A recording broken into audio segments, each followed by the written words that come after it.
I am at the biggest little hay town in the world, near the spot where a Catholic church used to be.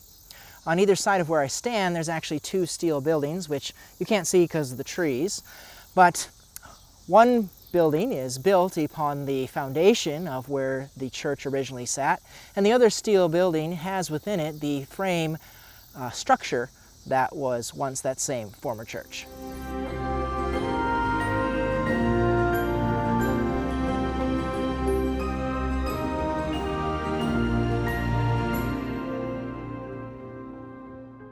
Welcome to Emmet, Nebraska, a village in Holt County, 8 miles west of O'Neill.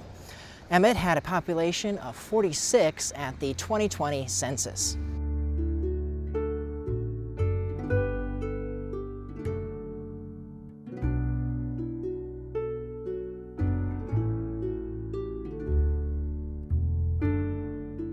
The discovery of gold in the Black Hills in the 1870s motivated railroads to be built further west. The Fremont, Elkhorn, and Missouri Valley Railroad extended from Norfolk to O'Neill August of 1881.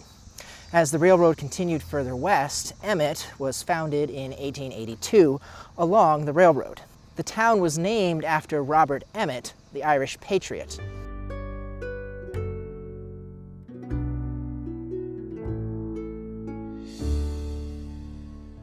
The town was platted in 1885. It wasn't long before new buildings and businesses began, including 3 churches, a bank, hay office, hardware store, saloon, general store, lumberyard, elevator, hotel, and train depot. By 1915, Emmet had a population of 225.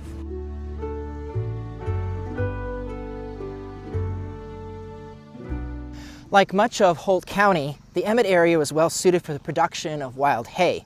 Early settlers cut it as a cash crop.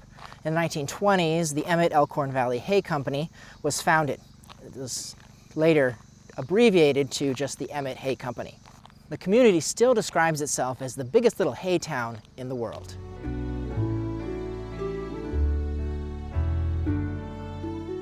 Before a Catholic church was built here at Emmet, Catholics worshipped in O'Neill or Atkinson.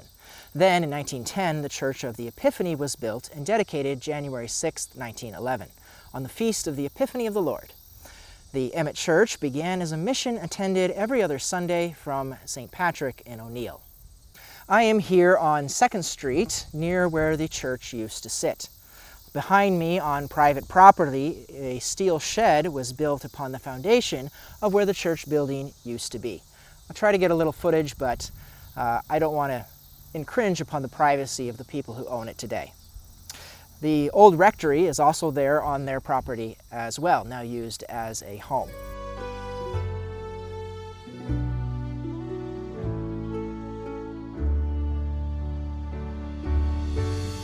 Also just west of me is another steel mechanic shop that may not look much like a church, but the wooden frame inside of the steel structure was repurposed from the Epiphany Church.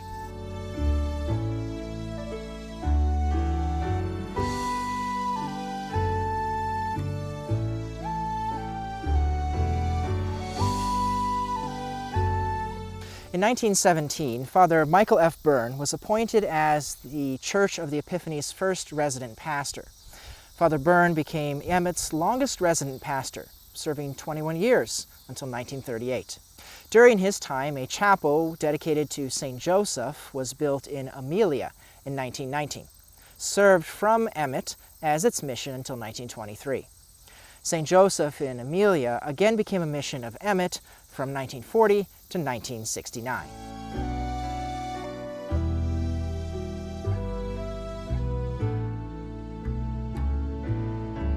In 1955, the Church of the Epiphany underwent major renovations on the church and the rectory.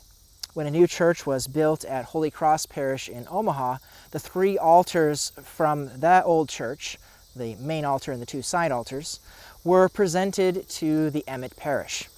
Father Francis Price, then pastor here, said of the Emmet parishioners, "Cooperation from my parish is outstanding. If it is within their ability, the people will do anything I ask."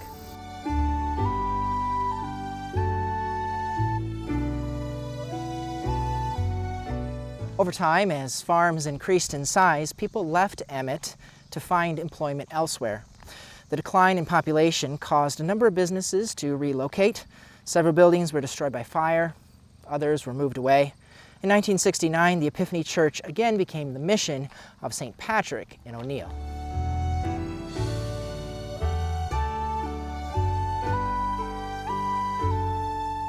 The Church of the Epiphany celebrated its diamond anniversary with a Mass December 29, 1985. Archbishop Daniel Sheehan reflected, "We certainly have a lot more creature comforts, better homes, and more wealth than they did, but it was the strong faith of those pioneers that made the building of this church possible."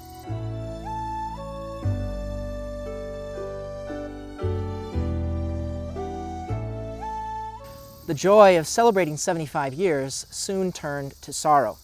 The Epiphany Church, which once had over 100 families, now had only 20. Before the costly winter heating season of 1986, it was decided that the little church would be closed. With the Archdiocese facing a declining number of clergy and Emmet being near larger parishes, consolidating them seemed to be a good way of addressing the problem. While parishioners anticipated that this was likely to happen, it didn't make the closure any easier. One parishioner said, "I can't put it into words how bad I feel. We have a very close group of people at Epiphany I'll miss." And another expressed, "It's like a death. It really hit me hard. I'll miss the closeness we had as a community. Whenever anything needed to be done, everybody chipped in." One of the tasks of mourning is to embark on a new life while recalling the old. Thus, one Epiphany parishioner encouraged, "It's very sad, but we have to look at it as a new beginning.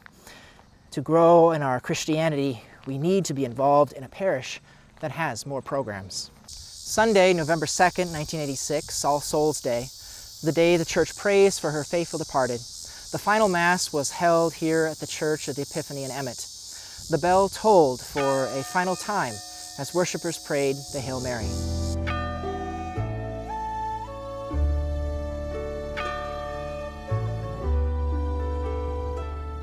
Epiphany members joined either St. Patrick's Church in O'Neill or St. Joseph in Atkinson. Mass continues to be celebrated in those locations today.